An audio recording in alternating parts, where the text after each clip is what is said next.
think my first Christmas here was exceptionally difficult because I was single as well. So I was not only living in a foreign country, I'd been here the same amount of time that you've been here now, about 3 months, and I was completely single.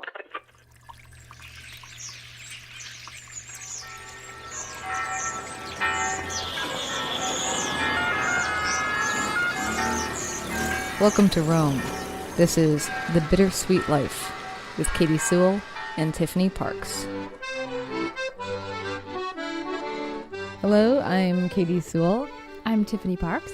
Back with you again in Rome. I am here for a limited period of time, staying for about a year. And Tiffany, how long have you been here? Almost 10 years. Almost 10 years. So we're getting together to talk about what it's like to live abroad for a short time and a long time.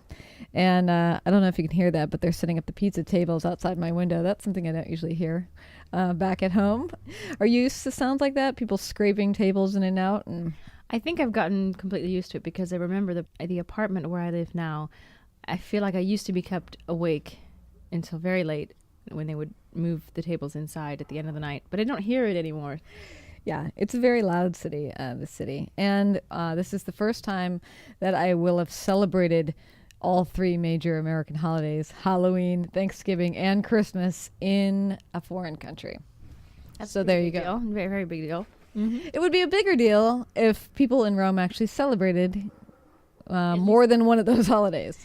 Well, no, they're starting to celebrate Halloween. They are starting. I've seen it in the past 10 years. Many more people celebrate Halloween than they used to. But Thanksgiving, no. They know what it is, but obviously it's an American holiday. Well, what evidence do you see that they're celebrating Halloween? Besides the fact that there's occasionally a cookie shaped like a jack-o'-lantern. Well, that's proof, just that. They don't have cookies shaped like turkeys at Thanksgiving. That's true. But no, my one of my friends has a daughter in preschool, and they celebrated Halloween at her preschool. Although she was the only child dressed in a non-frightening costume. Because, as you know, in America, you can dress as something scary or you can dress as anything you want. But in Italy, that's what Carnival is for. And Carnevale, which is usually in February, that's when children dress up, is whatever they feel like. At Halloween, their idea of Halloween is actually the original idea, which is you have to scare people. Dress only as zombies or mummies or vampires. So when you arrived, they weren't doing any of that? Almost none. Maybe only at an American pub, some foreign place, a place where foreigners hung out, maybe in that case, but I don't remember seeing it the way that I do now. So I definitely didn't see any cookies shaped like ghosts. I wonder what the turning point was there. That's a good question. We'll have to look that up. Well, and then, of course, there's Christmas, the big holiday. What do you like about the way Italians celebrate Christmas? My favorite thing is that they don't start celebrating Christmas in October, as they do in America. So you actually get just enough of the holiday flavor to be enjoyable. You don't get sick of it. In America, by December 1st, you're already sick of Christmas because you've been hearing Christmas music for a month and a half. So that's my number one thing. Most Italians put up their Christmas tree on December 8th on the Feast of the Immaculate Conception. That's the traditional thing to do, although some people start as early as December 1st, but generally not before December 1st. I also like the importance of the nativity scene. That's a very big part of Italian tradition because the nativity scene was born in Naples. Everyone has a nativity scene in their house. Until the last probably 10 years or maybe 20 years, I would say, it was much more common for an Italian to have a nativity scene than a Christmas tree. Now most everyone gets Christmas trees too. But I think that having a nativity scene for an Italian is like having a Christmas tree for an American. Is there a nativity scene in any way different than our nativity scene back in the United States? Well, in essence, no. I mean, the central figures are all the same, except that in Italy, they tend to get very elaborate. So they tend to be 2 or 3 stories high. They're more like Christmas villages, almost, than just a simple stall or stable. It's a diorama culture.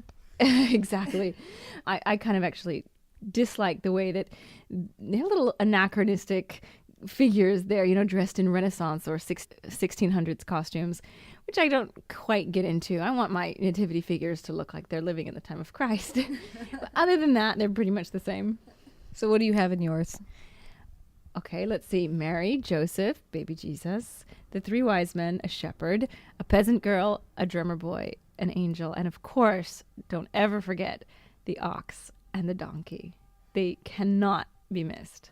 Just the other day, I asked you what it was about the ox and the donkey, because in Piazza Navona, there's a big Christmas festival, and in every booth around the square, you can buy little nativity figures. And if you just want your standard scene, where you just want to pay the cheapest amount possible and get your 5 figures, the figures you get are Mary, Joseph, the baby, and a donkey, and a ox. Mm-hmm. Where you would think maybe you would get a shepherd or an angel or something like that. So I asked you, what's with the donkey and the ox? Well, the donkey and the ox keep Jesus warm. In the Middle Ages, or even more recently, in the 1800s, people who were living in, very rural situations on farms and things like that, if they had animals living right outside their home, particularly ox and that kind of thing, cows, they would bring them inside during the winter, as long as it was just 1 or 2. They would bring them inside the home in the winter, not only so that the animal would stay warm, but because they would warm the house up. Their body heat would keep the house warm. That's all I can think of. And I love how your husband makes them sit very close to the baby Jesus. He moved them. I had set up the nativity scene and I kind of put the animals in the background. And he said, no, they have to be right. At first he put them in front of Joseph and Mary. And I said, wait a second. Put them behind Joseph and Mary, but still close. That's okay. It's got to keep the baby warm, Tiffany. Come on. Well, it's interesting because of the friends I've made here, the majority of them are from America. And most of them are here very temporarily. And we've been talking with them and found that in the lead up to the Christmas season, one of the things that they kept saying over and over and over again was, I'm just not in the mood yet. I'm just not in the mood yet. There was something missing about the way Italians did Christmas that was leaving a hole with the way that the Americans felt about the holiday. True for me and for Derek, my husband. Part of the problem, I think for us, the Christmas trees here were ridiculously expensive. A tree smaller than the Charlie Brown Christmas tree, smaller, was 10 euros. 10 euros. And I just couldn't bring myself to do it. What, from your experience, do you think is missing for Americans when it comes to Christmas here? I think perhaps the excessive commercialism. I know that Italy is a commercial place too. People here love their fashion and they love their cars. I'm not saying they're not materialistic people as well. But I don't think it's at the same level as America. You walk into an American shopping mall and you are inundated. It's like pure Christmas cheer being pumped into your veins. There are giant Christmas ornaments hanging from the ceiling everywhere. Bing Crosby is singing from every corner. These amazingly beautiful, wonderful songs that just make you feel like you want to spend all your money on the people that you love. That's the genius of American marketing. They can make you believe that you want things that you don't need, that you need things that you don't need. I've experienced this whenever I go to the States, especially if I'm in a place like Southern California where my sister lives. I walk down the street and I look in those shop windows and I literally think to myself for a moment before I stop myself, I need that. I need that. I really need that because of the way it's presented to me. In Italy, they don't know how to market. You have to go out and look for stuff if you want to buy it. It doesn't just sort of happen upon you the way it does in the States. And I think that whole sort of going shopping and having, all that kind of excitement when you're thinking about the person and when they're going to open your present. And I mean, I'm not saying that that's bad, but it is lacking here to that extent. I mean, people still do buy Christmas presents, but I've noticed the average Italian family, I mean, at least from what I've seen with my husband's family, they buy their children one present each, even the small children. If the child still believes in Santa Claus, they usually get one present from Santa Claus. And there's no stockings either. That's the best part. I know. I mean, actually, maybe other families have stockings. I don't know. But my husband's family don't use stockings. But the point is you get a very small number of Christmas presents, which is actually probably a smarter way to go about it, as opposed to buying stuff that people are never going to use or just return. But I think that sort of giddy feeling of being in a shopping mall and going all out and hearing Bing Crosby, and that is, I think, what is missing. Yeah, that was what we were suspecting, was that it was the commercialism. And then we thought, well, what kind of a commentary is that? I know. That it's the commercialism of the holiday that's making it so that you're not in the right spirit. That's a pretty sad statement, and hopefully that's not entirely true. No, I'm sure it isn't. I'm sure it isn't. But I think maybe it just comes a little bit later. It comes maybe right before Christmas time, which is really, when it should be. I mean, if you think about it, at least from a liturgical point of view, the lead up to Christmas, the Advent period, is supposed to be very reflective. And the idea wasn't to go to any parties pre-Christmas. You would only party after Christmas, and the 12 days of Christmas start on Christmas, and they lead to Epiphany. So that was when the partying was happening. And the lead up was actually the sort of sober, reflective spirit. Mm-hmm. So maybe you're actually doing it right. At last. Well, that's a good point. But I think it's other things that are missing too. You can reflect on this also. It's the little tiny things that are missing that you traditionally do every year. Whether it's be with your family or in the same city you've lived in for a period of time. For me, one of my big things is that I really like to go out late at night and walk around neighborhoods that are particularly decorated with Christmas lights. And they do decorate the trees here, but because everybody's home is away from the street or up above the street, it's not the same where you're seeing one family has the giant nativity scene in the front yard. The next family is Santa puked all over the house. But I used to like to do those long walks and then watch it build over the month, where it starts with just a few houses, and then as it gets closer, there's more and more and more. And I would go out every single night. That own personal tradition makes it seem different to me this year. And obviously it's different because I'm in Rome, but I don't know. Were there any traditions you had to let go by the wayside when you decided to move here? It's been so long, I almost can't remember. You've made all your own new traditions. I guess so. I mean, that's the thing. You do make new traditions, and you guys could make a new tradition here that then you could take back to the States with you and do there, which would be really great. Well, we're trying to do that. What do you think it should be? Should the tradition we take home be the thing about the witch? The Befana. Could be. Tell us about the Befana. I don't know the whole story, but Befana is a good witch who brings children candy on the day of the Epiphany. This is somehow supposed to reflect the three wise men bringing presents to Jesus, although I'm not sure how the leap was made between three wise men and a witch. Your husband actually had an interesting theory on it. Yes. I can't quite remember what it was. It's something having to do with Italian, that Befana means... Epiphany. Yeah. Befana. Could be. No, but he said something else about how when the three wise men went looking for Jesus, they asked her to come, and she said no. I can't remember why. She said that she didn't want to come. They came and stopped for directions, and they said, well, would you like to come along with us? And she had no interest in doing that. And then somewhere along the line, she starts to feel regretful that she didn't go. I think there's a flash of light in the night that sort of announces that this is something incredible, and she thinks, well, I should have gone. And so she gathers up these toys from her child who has died, I guess, that's in her house, and decides she's going to go try to find the Christ child. But no matter how hard she looks, she can't find him. And so instead she passes out gifts to children along the way of the gifts she's trying to give to the Christ child. That's actually quite a pretty story. I like it. Is it? I like it. So you could take that tradition back.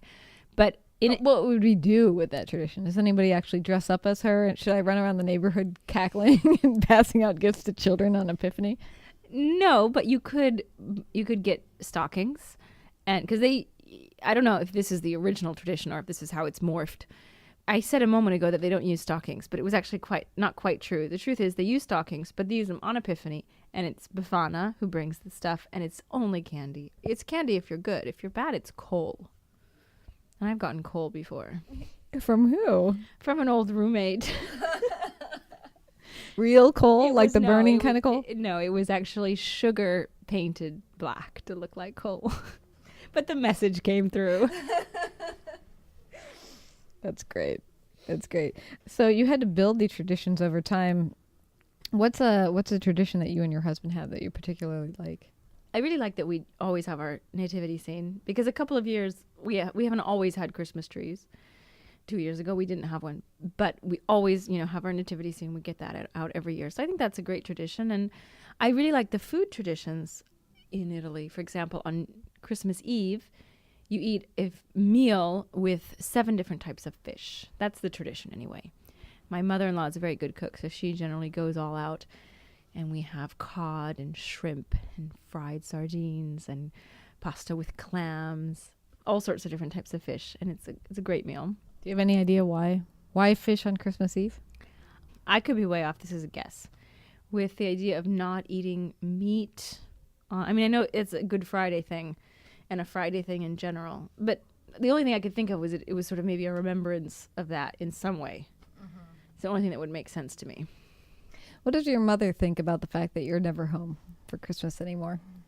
Let me ask this first before we get to your mother. Have you gone back since you moved here 10 years ago for Christmas? Yes, I have. I have gone back twice, I think. So what does she think about the fact that she doesn't get to spend Christmas with you, or that you don't get to spend Christmas with your niece and nephew? Well, as far as not being with her, I think she's used to it by now. It's been almost 10 years. And in fact, she loves it. Yeah, she spent no presents. Great. No, I think she's used to it. I think obviously she misses me. I miss my family as a whole. I don't miss necessarily one person over another. But I have a very large family. It's a divided family. But I have a lot of sisters and stepbrothers and stepsisters and many, many nieces and nephews. I miss the whole family atmosphere of being together, a whole bunch of people, a whole bunch of little kids running around, amazing food, the music, the fireplace. I do miss that. I can't deny it.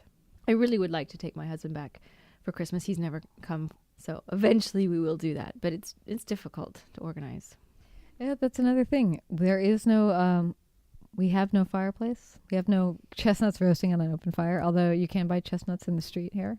Yeah, I never ate a single chestnut, roasted or not, in the United States. And since I've been here, I have them every Christmas. Yeah, that's so true. I've tried making them too. There is your new Christmas tradition. There is one of many new Christmas traditions. So from now on, when you're back in the States, you will roast chestnuts on Christmas, at least in a pan. Do you remember that in the first year, was it the same that we're going through, that it's a challenge to not think of all the things that are missing, or to try to infuse what other American Christmas film can we watch tonight, where you're trying to pull all those traditions into a place that doesn't have them? That's kind of a question. I definitely did go through that, and I think my first Christmas here was exceptionally difficult because I was single as well. So I was not only living in a foreign country, I'd been here the same amount of time that you've been here now, about 3 months, and I was completely single, and I knew almost no one. I had a really hard time meeting people when I first moved here. So I had a couple of friends, and luckily they were also expats and didn't have family in town.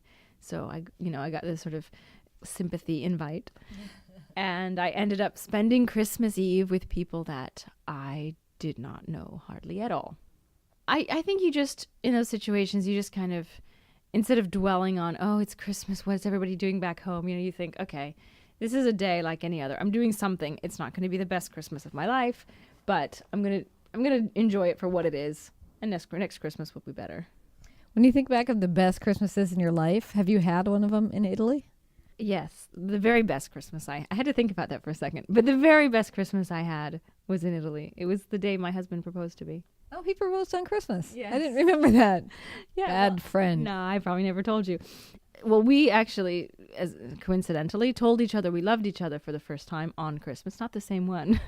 But so Christmas was already special for us for that reason, which might be why he chose to ask me on Christmas. So I think it is pretty difficult to top that, even though it was a very simple proposal. I mean, it was not an American style like jumbo jet or, jumbo screen or jumbo anything, really. I think that might be a stereotype. But yeah, okay. Perhaps.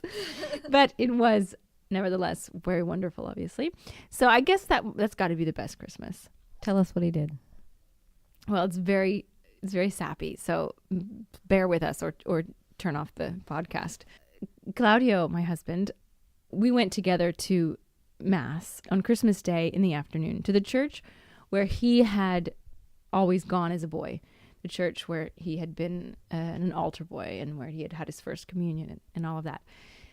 At the end of the Mass, they were playing Silent Night, and everyone was going up to kiss the statue of baby Jesus, which is what they do here. Because here, you don't bring out baby Jesus until actually Christmas Eve. Technically, you should have the nativity scene empty and then you bring out baby Jesus on Christmas Eve. Well, this was Christmas Day, and they had a doll the size of an actual baby.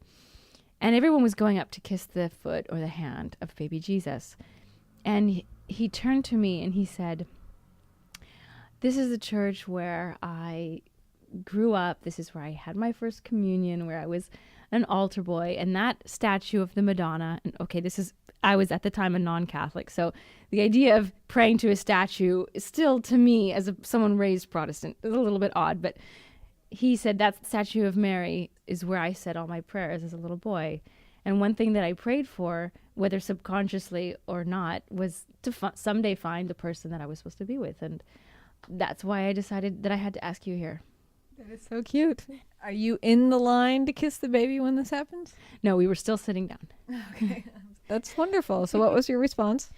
Well, the truth is he didn't really give me time to answer. He said, he finally got to the end of the sentence and said, "So this is where I've decided to ask you to marry me." And then he just sort of hugged me, and I thought, "Well, are you going to actually ask me?" And of course I said yes right away. And the interesting thing is that he gave me a ring that was actually my own ring, because I knew that I'm one of those people who, I wouldn't trust anyone to pick out an engagement ring for me. I'm just too picky. So he knew this about me. And so I had lent him a ring that had been my great grandmother's wedding ring that I sometimes wore around on a chain around my neck. I gave it to him when we first sort of mentioned that, that we knew we were going in that direction. And he said, "Oh, what am I going to do? I can't propose to you without an engagement ring." And I said, "Just use this. If it turns out that you decide not to ask me, just make sure to give it back." So he proposed to me with that ring. But what he didn't know was that the date of that ring, the date of the wedding that was inscribed on the inside of that ring, was December 25th, 1861. So Christmas is a special day for you. Yeah, I think the actual holiday of Christmas is very special. The whole season around it, I think I agree with you. You don't get into it as much here as you do back in the States. There's no ramp up. There's no holiday leading to holiday leading to holiday. That's very true. Do they make a bigger deal about New Year's here? I think it would be about the same. The worst holiday of the year. The worst holiday ever, basically, when you feel like you have to go out, because if you don't go out, you're a loser. Yeah. It's the same. All right, well, we have to leave it there. The next time we talk, I do want to get into the notion of homesickness, which comes up during the holiday season. When you're abroad for the first time, I think a lot of people get homesick, whether they're stationed overseas in a war zone or whether they're here like me for a year or here like you for 10 years. So let's get into that next week, shall we? Let's do it. Okay. And until then, this is The Bittersweet Life. I'm Katy Sewall. I'm Tiffany Parks.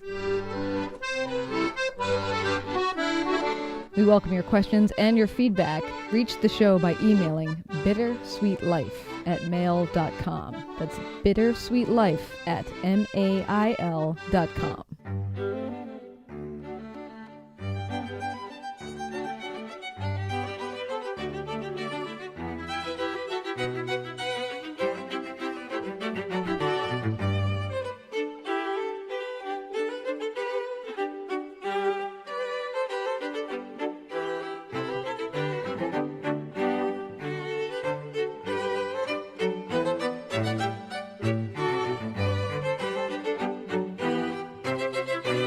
Hey everyone, it's Katy in Rome.